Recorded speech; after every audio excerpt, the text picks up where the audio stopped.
Hey guys, welcome to our first live stream here.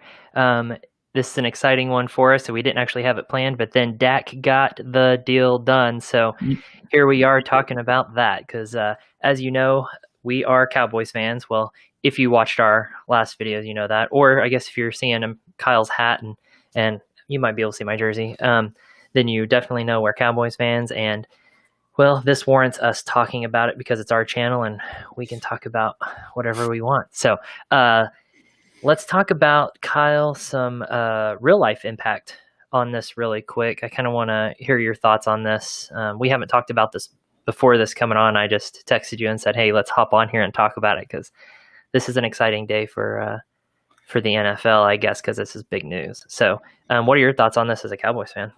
Well, it's huge news for Cowboys fans. You saw last year what happened when he went down. The entire team fell apart. So he's obviously very important to the team.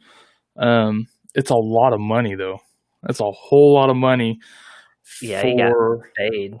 I mean, technically an unproven quarterback, right, at this point. Yep. I mean, he's, I think it comes out to $42 million a year. Over the course of 4 years, 126, a record guarantee. Like, he's making more than Super Bowl champions? Yeah, he's making more than Super Bowl quarterbacks. Now, I'm excited he got signed, but it's a typical Jerry Jones type of deal where he's making more than he probably should just because they didn't want to lose him. Yep. I'm okay with that. I mean, I'm more okay with this one than I am with the Zeke overpayment. But that's a whole different story for another time.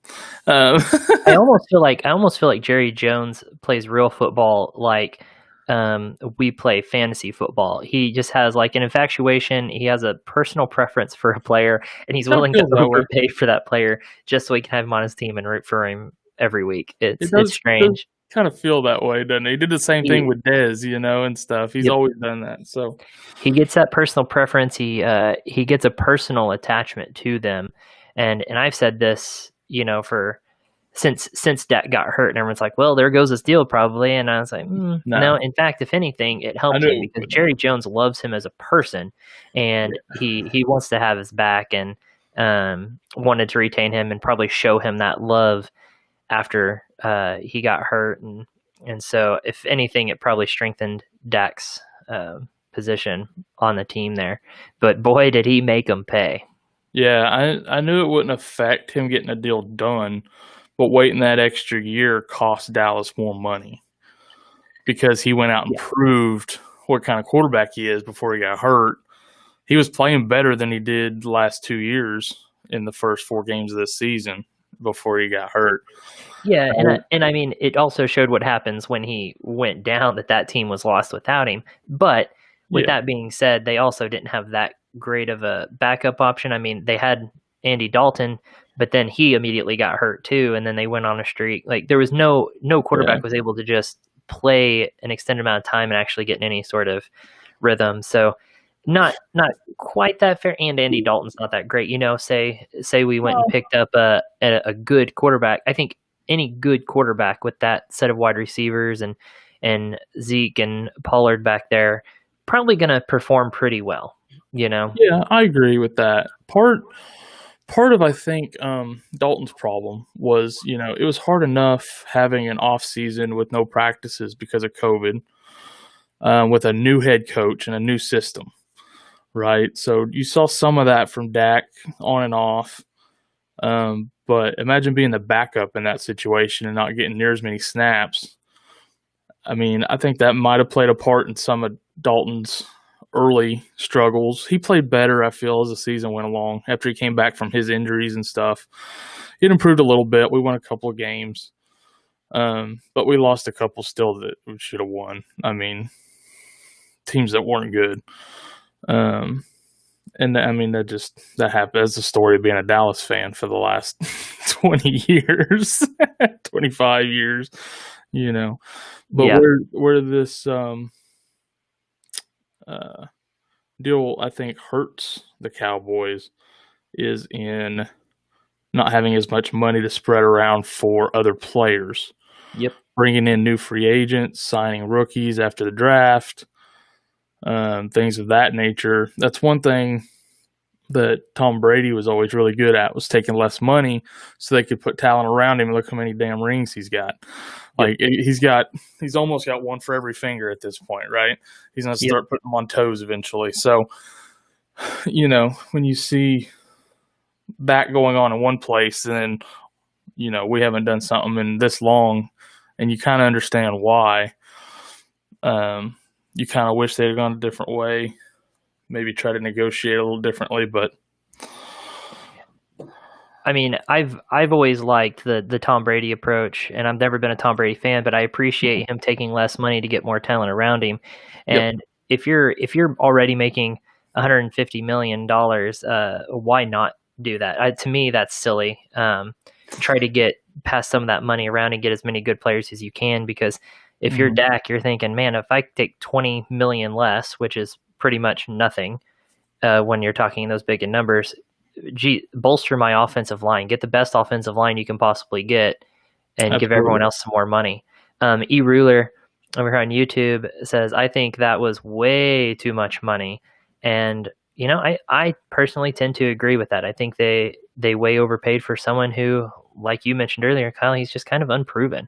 And on top of that, he's coming back off of a pretty bad injury. I mean, we don't know if he'll move the same. And that was part of his thing, was being mobile. And now who knows what that looks like.